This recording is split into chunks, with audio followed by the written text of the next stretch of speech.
చెప్పండి సార్, ఇక్కడ ఎంపీ అభ్యర్థుల మధ్యలో పోటీ ఎలా ఉంది? సీఎం రమేష్ గారికి అలాగే ముత్యాల నాయుడు గారికి.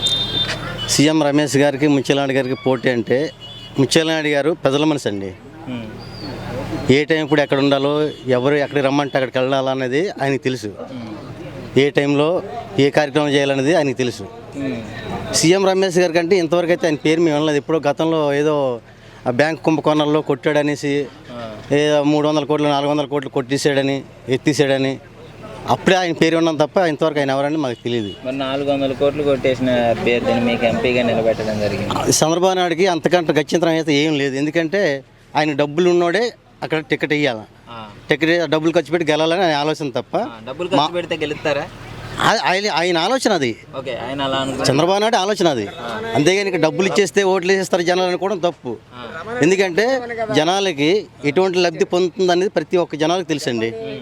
చిన్నవాళ్ళకేటి, పెద్దవాళ్ళకేటి, పేదవాళ్ళకేటి, మా మడుగు బలహీన వర్గాలందరూ కూడా జగన్ వచ్చి ఏం చేశాడని ప్రతి ఒక్కరికి తెలుసు.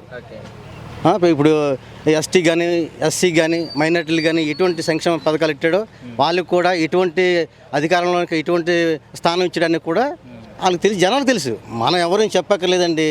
మా ఇప్పుడున్న సమాజంలో మనం ఎవరికి ఏం చెప్పక్కర్లేదు. జనాలే మనకు రాజకీయం నేర్పుతారు.